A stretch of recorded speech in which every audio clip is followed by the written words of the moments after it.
Press the bell icon on the YouTube app to never miss a video from News Laundry.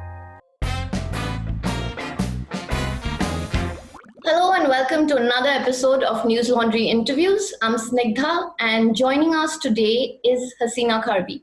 Hasina is the founder and chairperson of Impulse NGO Network. It is a non-profit organization that is based in Shillong, Meghalaya, and it was started by her in 1993 to address the issues of unsafe migration, exploitation, and human trafficking.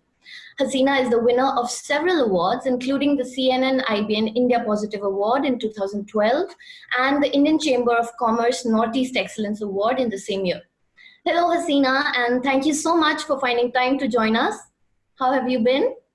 Much for having me in your show today. Are you doing good?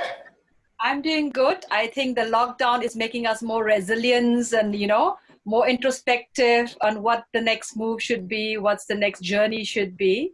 So I think it has been quite of 2 months not going out. For a person like me who traveled almost 200 days above every year, it's been a different experience altogether. So Hasina, I know the introduction I gave doesn't even begin to cover the length and breadth of what you and your organization does. We'd love it if you could briefly explain what you and Impulse NGO Networks do.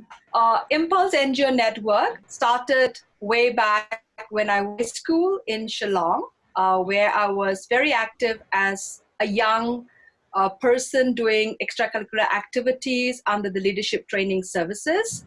Today, the organization work and cover 8 states of the Northeast, North Bengal, Myanmar, Nepal, and Bangladesh, under the core principle of the work that we do, which is the Impulse model. The Impulse model brings together collective leadership engagement that no single organization can address unsafe migration, human trafficking, single-handedly. So the model stands on 12 pillars, which is called the 6 Ps and the 6 Rs, which emerge to be the method of how operational, how leadership style, how engaging we have to bring on the service provider so that we could work collectively. So that is where the journey originally started, because we believe that unless until there is leaders that come together, that believe on a single vision, we cannot end slavery. So the Impulse NGO Network start with that foot, and today we are 27 years, way back in 2012 when we got the World Innovation Prize from the Global Development Network under the Japanese Most Innovative Development Project, which recognized that the Impulse model is a tool that can be applied by many multiple countries across the globe. And in the last 2 years, we have been engaging discussion with various country organizations like Myanmar, extended to Vietnam, extended to Korea, to Japan, on how we can engage the Southeast Asia to work collectively in applying the Impulse model. So that is where the work stands. And the other part of Impulse NGO Network is a hybrid model which emerged 13 years ago, which is the Impulse Social Enterprises, because we saw that the major problem of human trafficking and unsafe migration has a lot to do with unemployment, has a lot to do with unsafe migration, where people are moving out to search for a livelihood and gets duped or gets trafficked, and that is how they get exploited. So unless until we look at long-term prevention activities, we engage in upliftment of local economy and economic, we will not be able to stop unsafe migration. So with that endeavor, Impulse Social Enterprise was born, where it brings together local artisans, women from across the northeast of India, engage them to work from home and capitalize traditional skill, come up with product line that we have a lot of young designers that come together in producing product line, and as a collective market force, we engage on a sustainable market. And that's how we have seen that reducing unsafe migration has been one of the more important way of how we can stop human trafficking. Right. Hasina, I'm very curious about your childhood in Shillong. When and how did you become aware that the region is a hotbed for trafficking and unsafe migration? To go back to my childhood, I think as a young person, I was very average academically.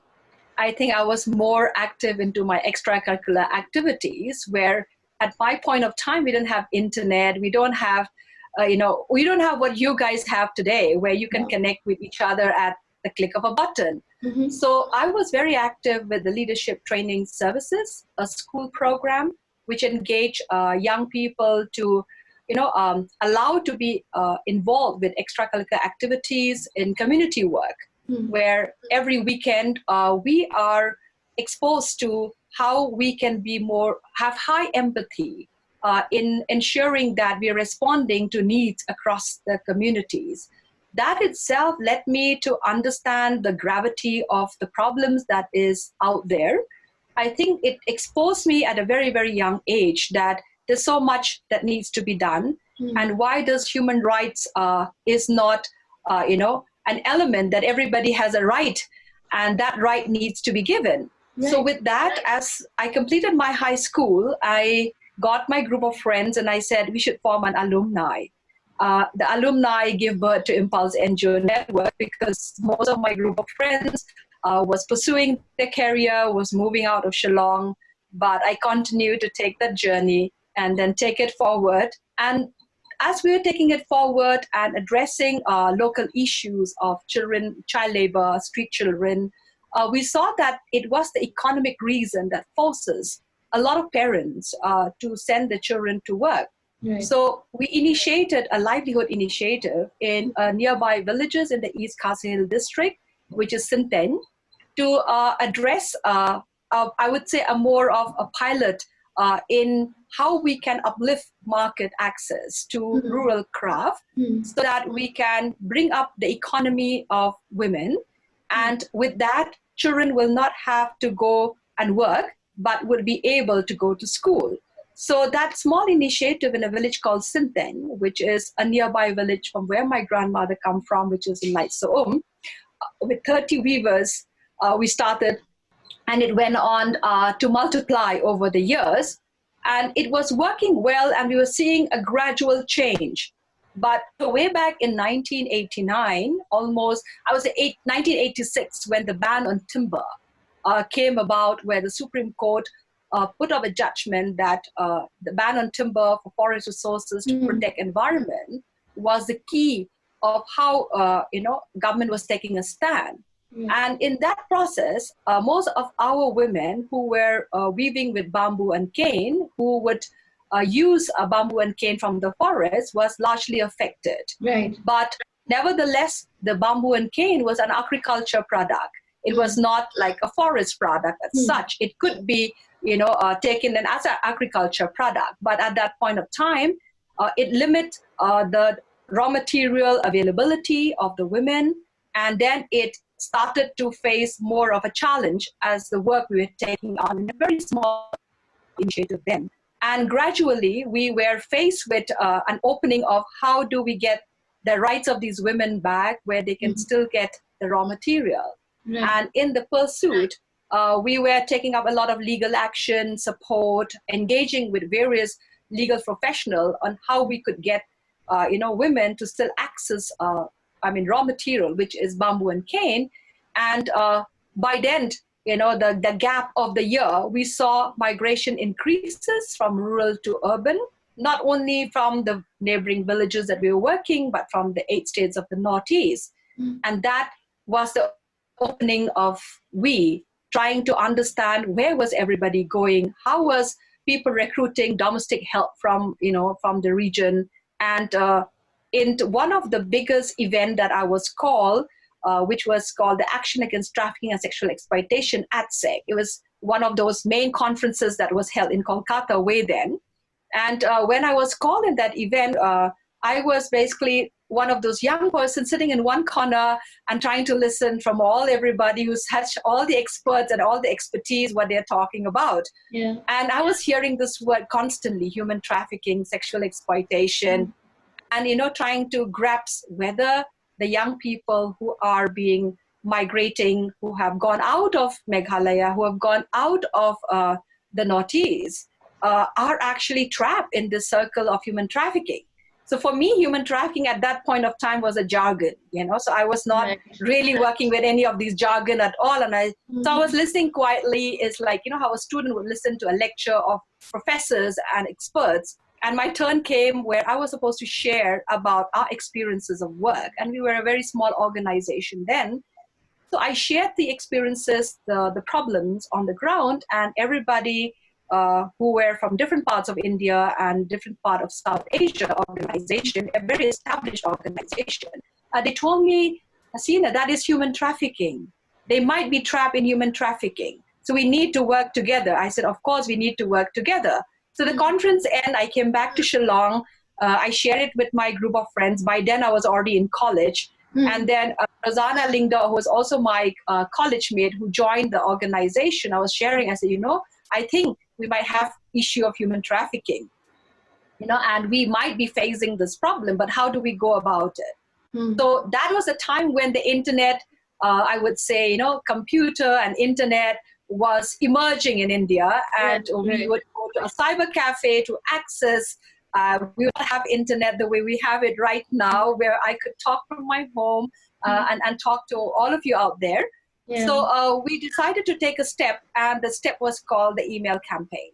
The email campaign, reaching out to various organizations in India, reaching out to all the organizations I met in that conferences, where I collected all the contact details, which was very, very simple. It was, hello, I hope you remember that we met in this in a conference, and this is the name of our organization, this is what we do. We are very concerned of the boys and girls who are missing, and majorly a lot of young girls, going out from the region.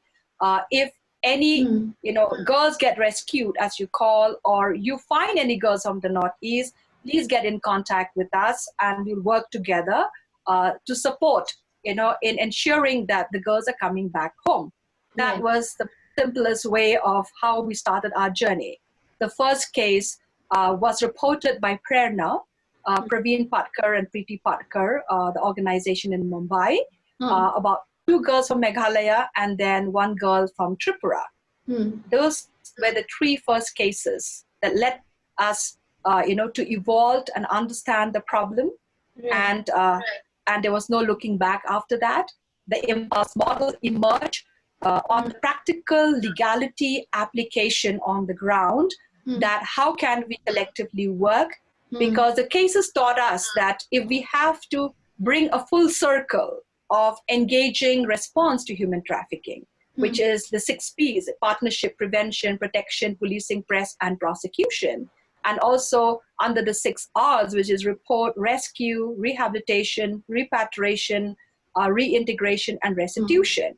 Now, the Ps and the R grew over the years, from 2P to 6 in the last 20 years. And these has emerged as an action on the ground on how we brought the private and the public sector to respond to the issue of human trafficking, looking at the legal framework that our country have and applying it more innovatively so that resources are being, supported together. So that is how Impulse work started on addressing human trafficking. And in this collective leadership, we have crossed more than 72,400 plus of cases. But this has happened because of the engagement of various organizations working together. Right. Hasina, since you made it clear, you started so young, right out of high school, and that too in a region where exposure and access are still, limited, even though now things are changing thanks to the internet. But, what was it like? What were some of the biggest hurdles you faced as a bunch of women doing something like this, even though compared to the rest of India, women enjoy a much better status across communities in Northeast, especially in Meghalaya, that practices matrimony. But, it's still not hunky-dory. So tell us about the major obstacles you faced as women, especially. So I think when I started off as a young woman, so I come from Meghalaya, I come from a matrilineal society where I think overall we have a lot of liberty, privileges of being a woman, where we didn't have issues like female infanticide and issues where women's are not being given, all the liberty to access what we want to do. And I think, because I grew up in a family where the generation equality practice was very much the core at the family, had helped me to see things from a very different view of doing things independently. But when you start young, there's one benefit, is that you can make a lot of mistakes and you can still climb up and redo things because you don't feel very bad about it. You don't feel very ashamed about it. So that's one, I think starting young is the best part of life, because it teaches you to shape yourself and to mold yourself and to carry on the journey. Because when you start a little older, when you're older, you are always thinking about how the world will see the way you do things. Right. So you kind of set in your ways already. Correct. So you already have this mindset which is fixed in your head, and you say, oh, I have to do it this way and not that way. So the difference of starting young, you don't have those kind of set boundaries in your head. You are completely telling yourself, I have to do it because I want to do it. So you make a mistake, you climb the ladder. So that's one journey. But being a woman, I think working on an issue like human trafficking, especially in a space where it's addressing crime, and we work so much with people in uniform, the uniform personnel. Gradually, if you're looking at the judicial as well, we have more men than women. And they always look at a young person. What is this young person going to tell us? What is she going to tell us what to do? So I think to overcome that, for me, it was like, I have to make them listen what is the issue, and they have to respond because this is our rights. So the way I would dress changes, so I started to dress very maturely. One way of overcoming as a woman is I started dressing very maturely so that we can go up and speak to the very, very senior people, who are in the system. And our core work of Impulse model is system change. So I had to make them listen. So it was a challenge. I will not say it was not.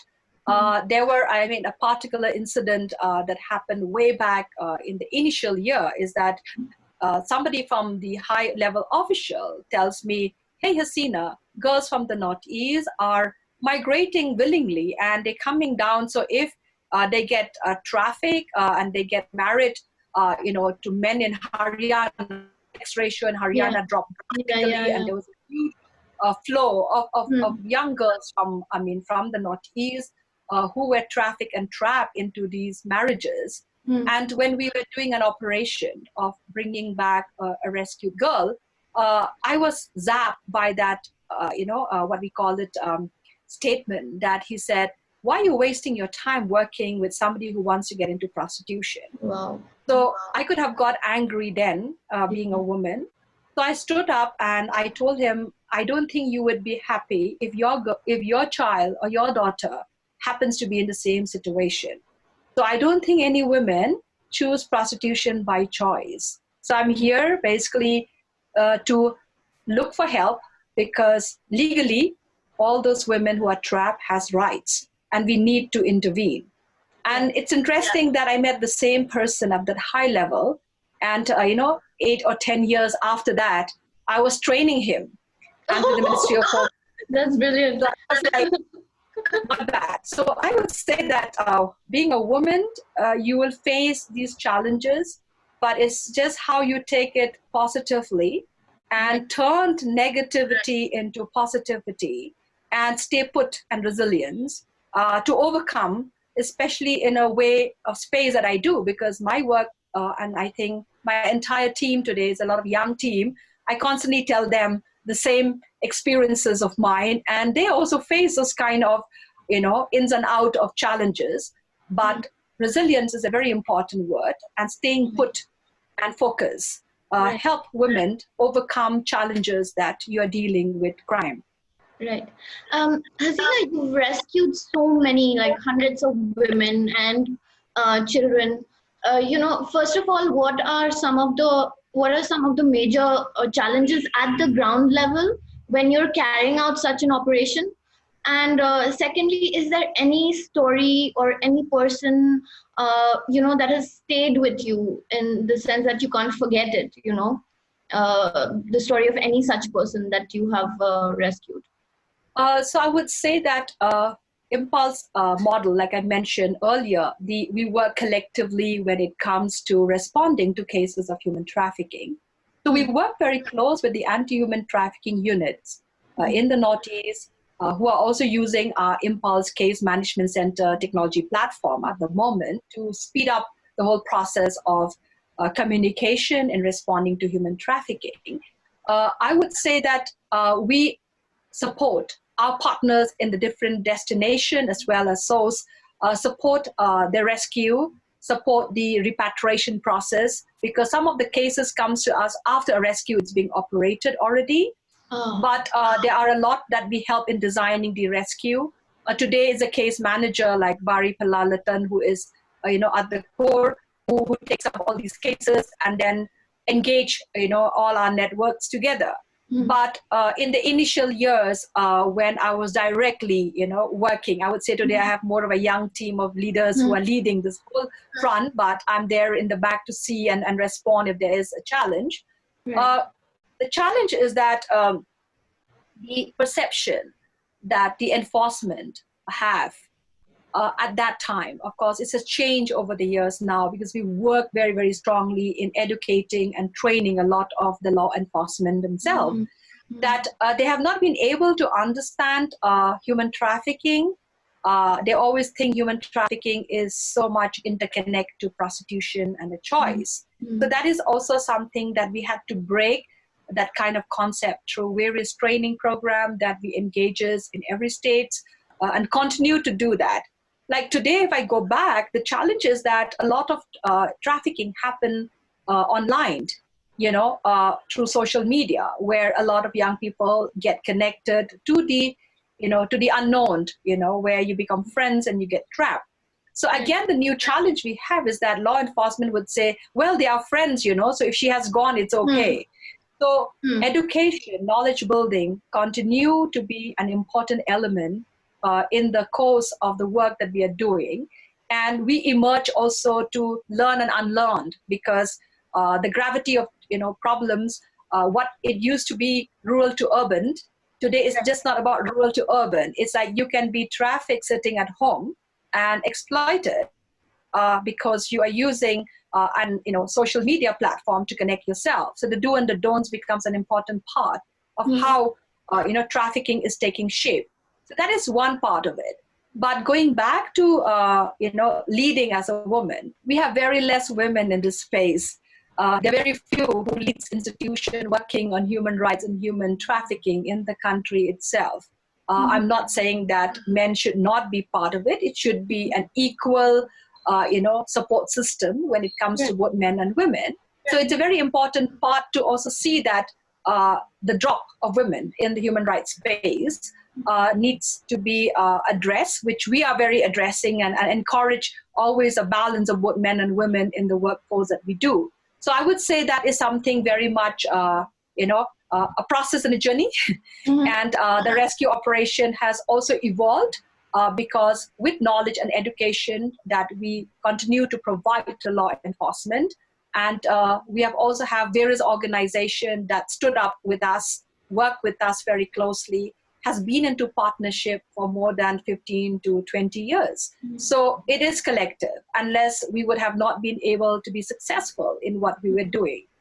Right. Any story that has stayed with you? For example, I think I was watching one of your interviews and you spoke about this girl called Ella Sangma. Yeah. So I would say that, Ella is one story that stayed with me, that continued to give me that courage to do what I'm doing.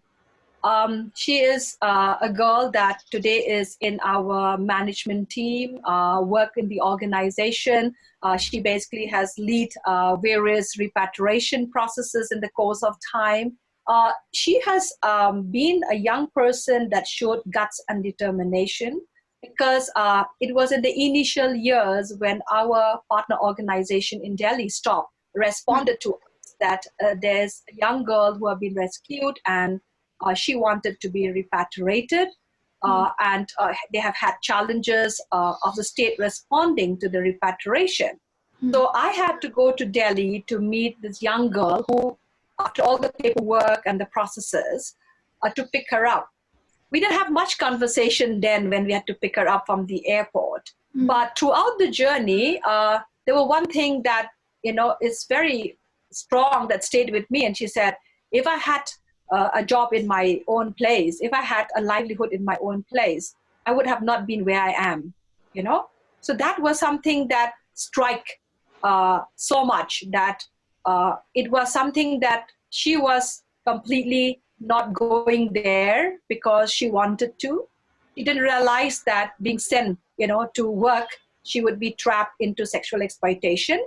The next part about her which strikes so much is that when the legal battle in the 30 Hazari court in Delhi, where the famous Bhaktiram Pandey, who got a life imprisonment today, happens to be from GB Road, and she was the only witness, to the 400 plus girls who was rescued, because most of the girl who was rescued during that period of time was repatriated back either to Nepal, to Bangladesh, to other states.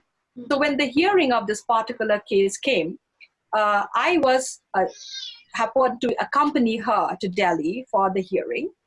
So it was something that I would say my fear disappeared when I had to accompany her to the court, because I didn't realize the people who were standing all outside 30 Hazari court were, traffickers and, people who were into the, the controlling factor of the slavery. And she knew all of them because she was, trapped in that situation. And these people constantly come to her and say, we will give you this money, we can give you a better life. So they were trying to pursue and actually persuade her not to identify the trafficker so that he would not. Right outside court. Outside the court. So that was something which was the first, I would say, opening for me, if I really look back today and I say, how could that happen? How could they even do that outside, a court? And that was, the space of these guys there were men and women together persuading her, coming to me. And then she looked, and then finally the court said she can go in to give the statement and I have to stand out. And I was feeling the fear of what's going to happen next. She asked me a question, what should I do? So I only told her, you should do what your heart tells you and what you think is right.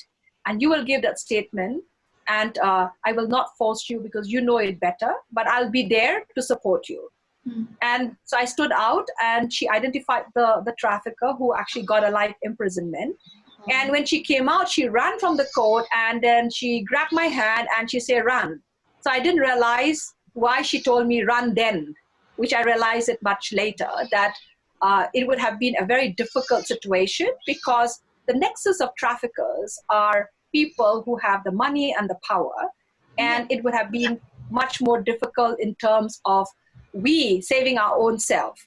Right. So that was very, very, something that stayed with me.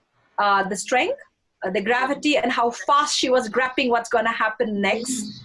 And then, and since then, it has been a journey of learning from her and many other girls who, of course, prefer to be, not to come out into the public, that have worked very, very closely. We respect that choices that they made. And they stay close to me. And that's the reason of why Impulse Social Enterprise came into existence, that we have to strengthen rural economies, support, economic and livelihood of people, and engaging them that they have choices not to migrate. And you even see what's happening now during COVID and lockdown. Look at the migration that we have.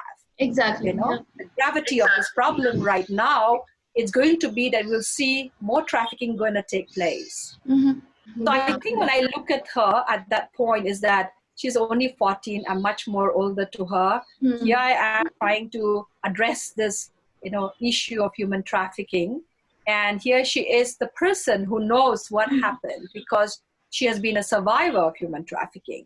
So Right. it was a journey to learn together and seeing it much more closely and incorporating, livelihood space as a way of long-term prevention. We might not see, the change overnight, but the change happened as you go over the years when people becomes sustainable within their own, villages.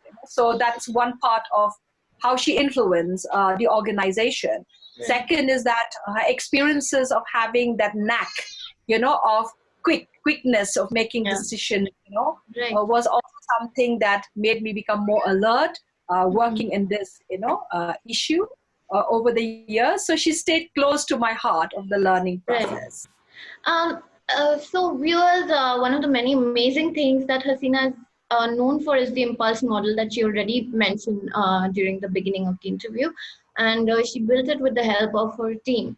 Now, the model has received widespread recognition for being one of the most comprehensive guides to processes and good practices to battle human trafficking, right? Hasina, can you tell us, like with an example of how this model works? So when we talk about the 6 Ps, it brings the private and the public to engage in responding at the policy level, at what we call resource level, engaging that the legal system binds every stakeholder to work towards the issue, especially when we're looking at India being a signatory to the UN protocol on anti-trafficking. Gives the mandate that they have to work towards the issue. So it engages in terms of working together in building the capacity of law enforcement, especially the last many years of our journey, especially with the UNODC, United Nations Office on Drugs and Crime, the involvement of strengthening the anti-human trafficking unit, which is created by the Ministry of Home Affairs, mandated a special unit. And I think the many organizations in the country that's worked really hard, together collectively to see the light of the existence of AHTU became very important part of the impulse model, because if there's already a unit, we should not duplicate any action. It's, responding of human trafficking has to be that unit.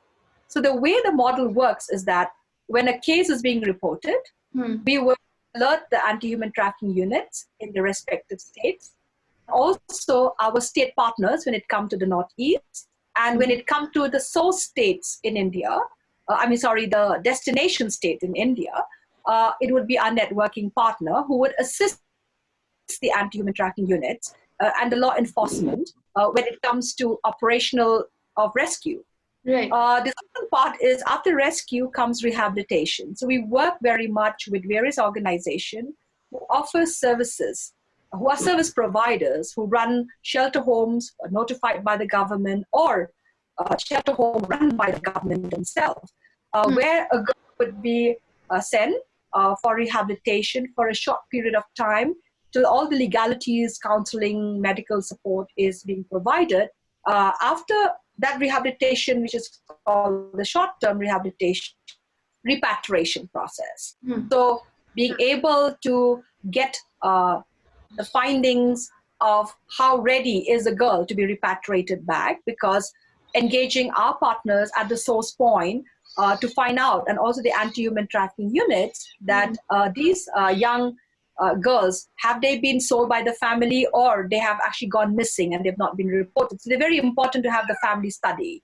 And based on that, repatriation engagement is also done collective. So after repatriation, the next step is reintegration. So reintegration is very important, because we at the Impulse model believe at the core of our work that it's very important for somebody to get back to the society, build back her life, engage and have choices in life, in terms of rehabilitation, the kind of access. So we have range of support system engagement, from education to, what we call it, job, linkages, and over and above is microfinance. So it differs from case to case at the age of the girl coming back, which is very important, because not everybody wants to go back and study. Some wants to have skill and get a job. So that kind of engagement at the reintegration, becomes a very important element. So, and also sometimes we get cases at the repatriation level. So the model works, in two ways.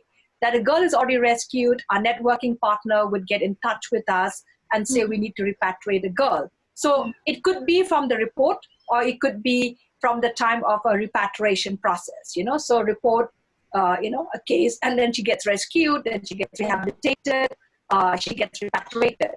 So the other factor is reintegrating. So reintegrating is whether the family is economically stable enough, to receive the girl, or do they have.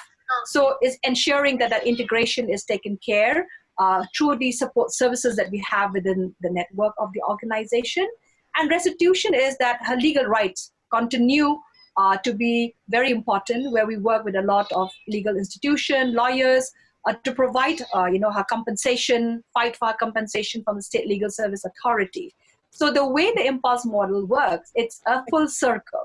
So we play the role of ensuring from the rescue to the restitution, we follow up on that case. Although we are mandated to follow only for 2 years, but many cases have stretched more than those 2 years over many years, because the legal framework in our country, the justice delivery system doesn't get easily, received by everyone, so that it does stretch. But I would say that bringing the service providers' expertise under one table makes the model, what we call as a tool, to engage and avoiding non-duplication of action.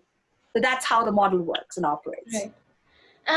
Hasina, since we're talking about shelter homes, there are so many cases that we read in the newspapers. For example, I don't know if you heard about the Muzaffarpur shelter home case in Bihar, where, many shelter homes are, become the point of another, exploitation, phase for exploitation, How do you think, what do you think is the problem? Like, why is this happening? Where are we?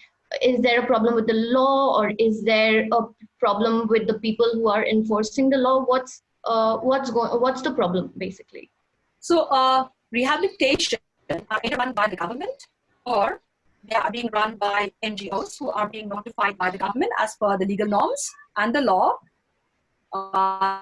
in running these shelter homes. Now, in every work, in any development field or any other kind of work, whether we talk about the business or we are talking about, the work on addressing human trafficking, there's always a good and the bad, Sita. We have to accept that there's a good side of it and there's a bad side of it. Now, we have seen that over the years that rehabilitation, centers run by, NGOs, although they are notified, can also, basically get engaged in re-trafficking and exploiting. There's no doubt that we have seen that growing over the years, because the people behind it get more money and get more exploited. So that is one aspect that it's the what we call the challenge that comes along. But stringent procedures of legal action, what we call the check and balances, that the law ensure that the social welfare department will have to keep a check on all the shelter home, become a necessity to avoid this kind of exploitation that takes place. Unless we will still see this fraction of traffickers, engaging with organization who wants more money. It's all about the money, and then exploit the girl some more. Yeah. I mean, with that, I would say that Ella herself used to keep telling me that, when I'm in the red light area, I'm in another institution where I'm being exploited, where I have no choice, because I've been trapped, I've been sold. Right. But when I'm being put in a rehabilitation center, I'm sent to another institution where I'm being controlled, where I am being told what to do and what not to do, how to dress and how not to dress. So she became one factor of why Impulse look at reintegration as the most important element of our work, where we realized that why should they be there in a rehabilitation for long? Because we could see that many cases in our country, even in our neighboring country in South Asia, that we find that girls are being kept for years. They're not even allowed to go home. And that's how these shelter homes exploit these young girls, you know.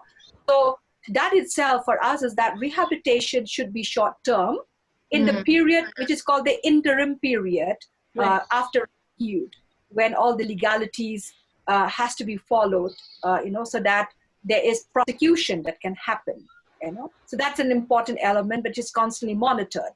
But it is not, it should be there more than a certain period of years. But yes, there are rehabilitation centers in the country which are run very beautifully, which works within the framework, you know. So like I just said, there's a good and the bad, you know, and you cannot, you know, look at it from one lens. But overall, reintegration is an important tool that we follow, because then she has the liberty to choose after she's been given all the support system that is required. Okay, so talking about COVID, you know, Hasina, the Northeast has seen like a surge in the number of COVID cases, especially since the train started and people have started coming back home, going, you know, leaving places. You know, even in Assam, there are like so many cases now. In Nagaland too, which had 0 cases. Sikkim had 0 cases. Darjeeling too has many cases. And Meghalaya actually was the first COVID case in the Northeast. Now, what does the pandemic mean for cross-border grassroots organizations like yours? Is it affecting your day-to-day efforts against human trafficking? So I think when we talk about organization like us and many more who are working, you know, in a space, whether we are calling it child right or women's right or human trafficking, one component is that we have to build a lot of capacity of our stakeholders at different levels. So that is changing, because we have to move that online, you know, and it's not very easy to move those kind of training online to different categories of our target population, because the connectivity is an issue, and then how much is the broadband that is going to be there. I think it's giving us a new window of relooking the kind of work that we are trying to do. I mean, it's like, you know, shifting a conference into a webinar right now, you know, designing a training to a webinar. So that is one component. At least we as Impulse NGO Network has moved a little bit quickly and faster, adapting ourselves, because maybe we also were instrument to you know, to promote the Impulse Case Management Center, the technology platform that we have provided to all the anti-human trafficking units in the region. So we're moving with that. But then it's going to be the same challenge there, you know, because we see the mushrooming of webinar going every single minute right now. So it has to have, you know, a very structured way of effectiveness, accountability, follow-up, if we have moved to this mode, because then, you know, because we are moving it from that mode, like, you know, like the challenge that earlier it's like face-to-face, and today is like through, you know, through a screen. So that is one challenge which, I mean, a lot of organizations will have to adopt, those who are especially in training and other. Secondly is, when it comes to rescue operation, definitely for us, because we work with the law enforcement, I know during COVID, and I think for the next 1 year, I mean, things are very, very, you know, I mean, not going to be likely the same, you know, we're going to have a very different situation altogether. So the front line is the law enforcement. So I guess the relationship that we have built with them, of course, they are the frontliners, and we have to work closely with them in the process. But the challenge is, because you cannot go to the field in the normal way, there is, because you have to send the girl for you know, repatriation, and you have to send the girl back to rehabilitation. Of course, legal system today, a lot of tools are coming up where you can file complaints online, but that is not done all over the country. Hearing is taking up on the online, you know, lawyers and judges will come on it. So that's two components, maybe, you know. So technology will take a center stage, but it'll take some time gradually for organizations like our partners across to also adopt this mode. You know, how do we respond? Because we'll not have a face-to-face contact, you know. So it is a challenge, but then with every challenge is an opportunity. So it's looking at how we can make this more dynamic and accountable, because It's about how we connect and how we get the response in a much more effective manner. But what we see out there today, that a lot of the drying of funds, there is a donors fatigue right now, because most of the nonprofit organization, in India, across, different parts of the world, depend so much on philanthropists and donors. But today there's a donor fatigue, because COVID-19 is not only affecting one country, it's affecting the whole world. So most of the country that would support, a country like India, Bangladesh, Myanmar, Nepal, will restrict their support, because they would also need to divert that money to spaces where it's much more needed, which is relief, which is the most immediate, frontliner support and others. And then we see that a shift, that we see a lot of NGOs shifting themselves into relief. But for me, I personally feel that human trafficking is not going to disappear. So we have to also understand that we cannot just move away from, because it's a challenge. You have to look for solution, which, for us, we are doing that. And of course, relief is very important, getting support and networks and all of that. But if you are a specialized organization working on a certain issue, then you have to collectively work with others. It has to be collaborated. And we have always focused on collaboration and partnership. I think it has more meaning now because of COVID, how to overcome the challenges to work together. Hasina, Meghalaya has, we all know, hundreds of coal mines that have often employed underage children who work in inhuman conditions, and you have rescued hundreds of them. First of all, tell us more about it. And secondly, there are still thousands of migrant workers who are still working in these mines. How has this lockdown affected them? And, like recently I was reading, mine owners in Meghalaya have threatened to defy the lockdown because the government is now importing coal, and they say that while their mines are shut. So they're saying it's like a mockery of the economic crisis that they're already facing. Now, so first of all, how has this affected the migrant workers who are working in these coal mines in Meghalaya? And secondly, tell us more about the underage children who are employed in these mines. So under the impulse model, when we first intervene our work in the rat hole mining or the coal mining in Meghalaya, that was way back in 2007. It all started because there was a girl who was rescued, and she happens to be, her family was migrant laborers in the coal mine. And in the process of finding the whereabouts of her family, made us travel to the rat hole mining in Meghalaya, especially in Jainta Hill, when I started seeing with my own eyes that there's huge number of children working as child labor. That was way back in 2007. So for us at that point of time, it was like, this cannot happen. The law doesn't allow, hazardous situation and work. So as we started mapping and understanding the situation then in 2007 and 2008, we saw that cheap labor was, being used, and the need of children because of the horizontal hole and, the 145 feet of the rat hole that require children to be working because it's traditional in nature, it's not scientific. So that is how the number of children was actually brought from different states of India, as well as majorly from Nepal and from Bangladesh at that point. So when we started unveiling and trying to understand the situation, I would say I congratulate a lot of those young interns and volunteers who took the journey of, I would say traveling through the mines and, collecting the data that was required to understand the numbers of children working out there. So a research was being conducted at that point of time where it was, with the help of university collaboration, engaging people from the legal fraternity, engaging research, experts to help us draft the method of the mapping that we had conducted in 3 consecutive to understand the recruitment of children in the mines and whether these child labor are bonded or are they, being brought forcefully.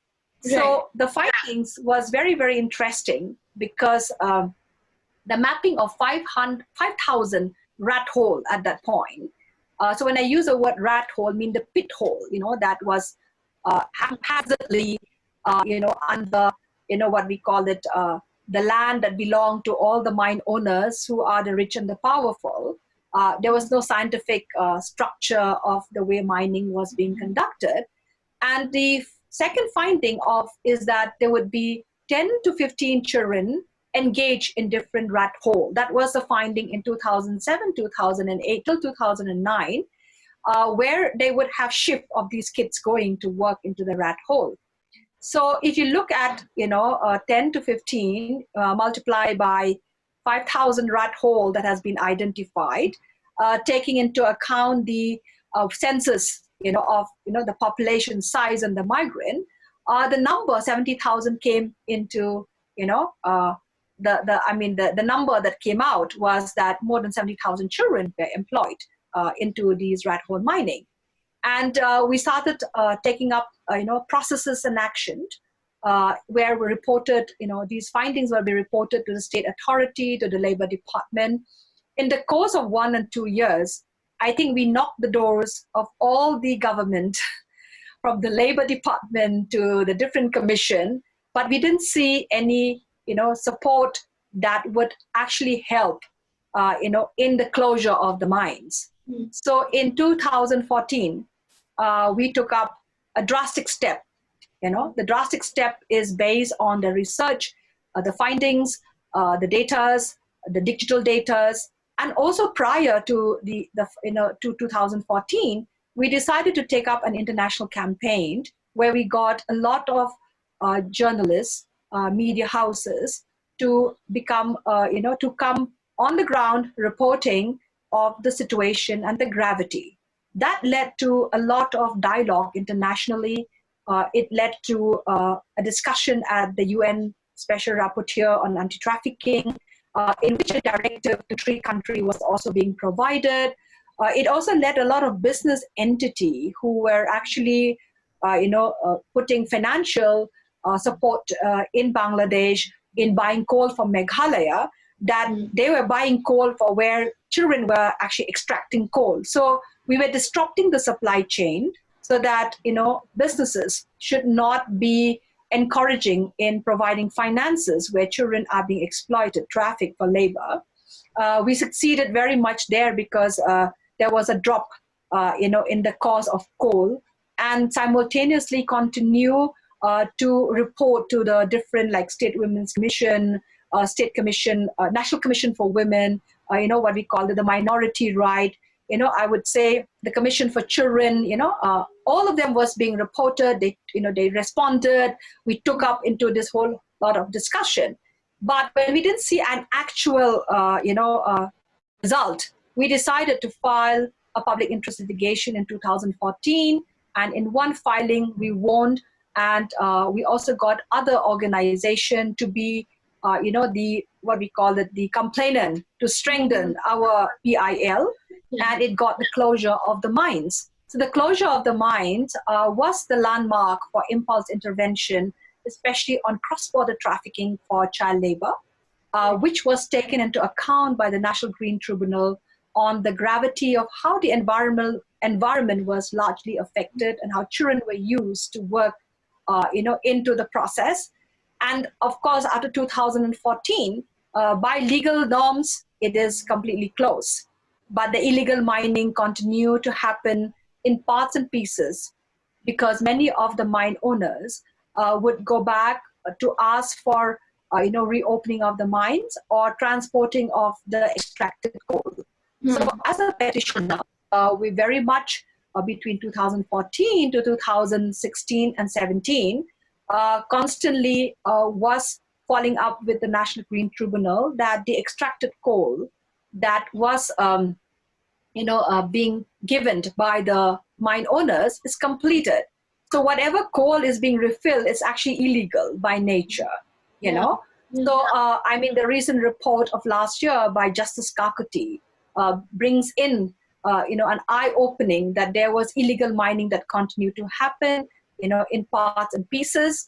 Although we don't find the number of children being employed the way it used to be, but a lot of these old mines, has reopened in many ways where migrant laborers are still being engaged. And that's why they had the Kasan incident, which also had, people dying when the collapse of the mine. But those were the mine that was already mapped in our public interest litigation annexures, that these mines are very unstable. They are completely going to shake the whole, scenario of the environment. So a lot of people ask me, why did we go to the National Green Tribunal when it's a child's issue? And we said, the environment is very huge. It's affecting largely, and it is also destructive to the nature. And children are being used to do that. So we would prefer to actually, get a closure which actually protects the environment, protects children's right as well. Right. But I would say that during the COVID, lockdown situation, which is still, of course, we're still having the part lockdown in many, many ways. There have been incidences of what we call it migrant labor, walking all the way, from the Jaintia Hills to Assam, and who went into quarantine after they reached Assam. There have been a lot of migrant laborer waiting, for the mine owner to give them money. That's why they're still stuck out there in the mine. So that is a reality, and we constantly receive reports as well in the larger, space, that there are people still working, in those spaces. Okay, so I will not say that the migrant population has disappeared from the mine. They're still there. I would say captive because they're waiting for the money. Right. We have not seen like a massive walking like what happened in all parts of the country, but they're very much there. There's no denying about that fact. The other part is that we as an organization, being the petitioner, is moving the National Green Tribunal that, the amount of money which is actually being collected, by the state as a fine to most of the mine owners who have, been exploiting the environment, as well as who did not pay any kind of revenue to the state. And as many more is yet to be collected, which is almost an amount of 800 crores. So we are asking for using that money for, the betterment of the migrant laborers as a petitioner. So we are moving the court, and we are preparing into the processes that money should go back into saving migrant population who are actually in the mines, and those families who are affected by it. Because at the end of the day, it's their rights. That money was the sweat and blood of many of them. So in a situation like COVID, it has to be responded. So that's the other way of how we're looking at our work. Although there's been a lockdown, we have worked very closely with our lawyers. So I would say, the only difference is that there's no face-to-face, but I think it's more of an exhaustion working through online and making sure that everything is, up there. So that's how we are responding when it comes to the present situation of the migrant laborers in the mines, taking in fact that we were the people who got the landmark. So it's not a non-stop. And I thought that 2014, here we got the mine closed, but the battle doesn't seem to be, changing. It continues in different directions. Hasina, I'm sure, you faced a lot of threats when those mines were shut. How did you deal with that? Way back when I look back 2008, 2009, those were most of the critical period, because the organization was taking, to file a public interest litigation, preparing to file a public interest litigation, exposing the situation of the mines to the entire world, how children are being exploited. Also, helping children's right, to be achieved with reporting every cases of children who are being, brought to the mines. So we did face a lot of challenges as an organization, where our office was ransacked. There have been a lot of threat calls. And the final was that when I got a threat call where I was traveling down to Guwahati, and then, the car that I was traveling, there was what we called it, a truck that came to hit, my car. I escaped. My driver died. Of course, it's something that went to that situation. So, the threats, the subtle threat, the subtle call, the engagement of different processes to, basically make us keep quiet and not to intervene, the calls that we keep getting and we disagree to actually listen, led to that kind of an attack on me, and where it took me some time to actually take stock. But I think the children who have been the face of our campaign from the mines, which today I would give some of the credits to all of those kids who are back in Nepal and studying, going to school. I mean, one of them is Sharon Rai, who's doing in college right now. The force behind that strength. I think it would have not been possible if they did not stand by, and their life was higher important to move all of them. So they wanted to silence, but somehow I would say that the larger good always come into force, where I had a lot of organization across the world, Asian Human Rights Commission, taking up a global campaign on my safety, on the organization, also led to take this work of ours much more stronger. So it's never been easy, but I think those challenges gives you introspection, that problem like this cannot be kept quiet. We have to actually intervene.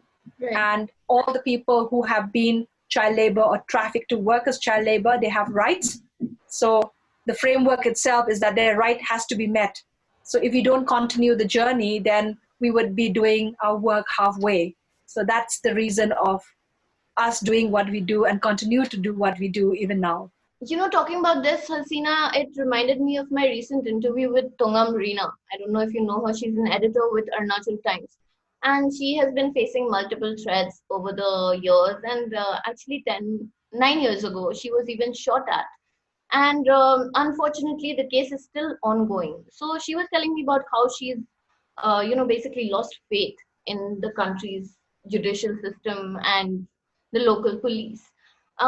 Now there has been a spike in recently there has been a spike in cases of journalists being attacked and like press freedom being threatened. So your work is quite similar to that of a journalist, right?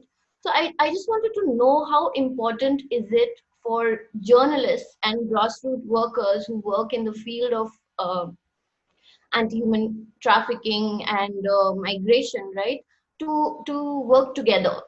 How important is it for them to communicate?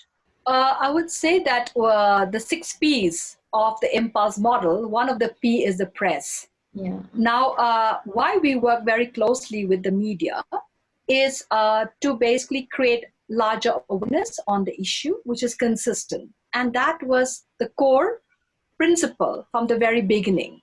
And if I go back to why we engage a lot of journalists over the years, firstly is that when the problem of human trafficking was on denial state in the Northeast, and cases were not reported very much the way it's supposed to be reported, I would say what brings me happiness today is that looking that many organizations and many media are talking and writing about human trafficking, which never happened when we started off. Because there's a denial state, it doesn't happen to us, it doesn't happen to our community, to our tribe. So to create that kind of awareness, getting media to report about problems of the cases of human trafficking, taking the ethical reporting from the day one, if we go back to the 3 girls who have been rescued, and then simultaneously other girls as well, keeping all the confidentiality in place, we realized that we got more cases being reported because the media started talking about it. Sorry. So the coal mining situation, which led to the public interest litigation, for instance, has a lot to do with the help of the media. The Impulse engage a lot of media internationally, nationally. I would say the international media took up really, really strong. When we declared the first what we call press release about the problem of rat hole mining, the kind of how children are being engaged through the Asian Human Rights Commission, and the first was France 24, and then France 22 France 24 came to report on ground, and we had France 2, which came in very heavily, and then Al Jazeera and BBC and CNN, and they continue to work closely with us to dive deep in investigating the findings, of what was really happening on the ground. So these reports actually became what we call the third-party evidence in court that led us to winning, the public interest litigation. So the relationship of an NGO and the media, if it's done very structured, very focused, with a cause behind it, with the human right value and principle behind it, in getting the global world to know what was happening. So I would say, when I look at the work that we've done with Pierre, from France 2, who used to be this, the correspondent in India. Of course, you look at Ivoy at France 2 now in Paris. We went diving deep. It's traveling down to Nepal from where the source, the transit, the destination. And these stories, because they came into the visual reporting, they unveil the nexus, they unveil the gravity of the problem, they unveil the exploitation that children was going. So they became evidently very, very strong, what we call it, evidence in court, that supported the findings that we had. So it was a third-party evidence. So the work with media became very, very more powerful, engaging. That led into a very good practice as far as Impulse model is concerned, that many others started wanting to understand, how do we work with media, how do we engage media? And there was always the, how do you structure? You cannot just say, come and report, write about me. You don't write about me, you have to write about the problem. Yeah. You have to back up with consistent data. You have to back up with information which is valuable. And then simultaneously, I think at that time we had Kunal Mazumdar, who was actually, who reported from, Tahelka at that point of time. So in the gradual process, we also started training a lot of journalists on how to report human trafficking. So this training went on, and we partner with various media houses in the past and continue to have a partner like Sikkim Express and others, and continue in every state. We started having this partnership. Like we have a state partner, we had a media partner as well. And gradually we decided that the reporting on human trafficking still needs more, in-depth reporting, in-depth investigation, where a lot of media houses will not support in-depth reporting of one particular subject matter, because most of the media out there will definitely look at what is a good TRP, and sometimes in-depth stories will actually require much more time, and it requires support and financial support. So Impulse NGO Network, under the 6 Ps of the press, decided of the formation of the Impulse Model Press Lab. So the Impulse Model Press Lab was a lab that was initiated way in 2018, where the team leader is Mr. Karma Palzor, who have immense experiences in the field of media, especially in broadcasting and also print media. Of course, today he is basically with East Mojo. So when I approach him and I approach Kunal and Vidayak, I started having talks with each one of them. And then collectively, each one of them came together and said that was a great idea, that we can offer a fellowship to journalists. Yeah. So we started the piloting of, giving fellowship, 4 weeks fellowship and 1 year fellowship to journalists through a process that we were engaging. And that process of engagement was, of course, they have to apply, they have to go through interviews, trainings, and then reporting. Right. So in the last 2 years, we have learned so much, we have learned so much of how a fellowship on in-depth reporting should work. We've had some amazing fellows like, Pari Saikia, who did, of course, she'll be coming out with her stories very soon. I mean, cut across, stories from Kashmir to Delhi to Bangladesh, going down from the source, the transit, the destination. So these are unveiling stories that also allow us, to prioritize our intervention, because sometimes research takes so much of time. By the time a research is completed, a report is coming together, we are actually faced with a new situation, and then that is also going to be one of the gaps. So if you combine research methodology into investigating journalism, allows journalists to take roles in diving deep on a story, a subject matter that is very, very important, that actually can lead to policy change, nothing like it. So the Impulse Model Press Lab has been in a piloting stage. There has been of learning and unlearned lessons that will evolve now into more structured fellowship that will come post-COVID. Because now with the lockdown, there are a lot of other things that we have to really look, and review it back. What was the challenges? What was the successes that we've just completed a lot of evaluation. And I'm sure under the leadership of the core committee, because we have core committee of journalists, who have a lot of experience in Nepal, like Kapil Kaple, Sinwin in Myanmar.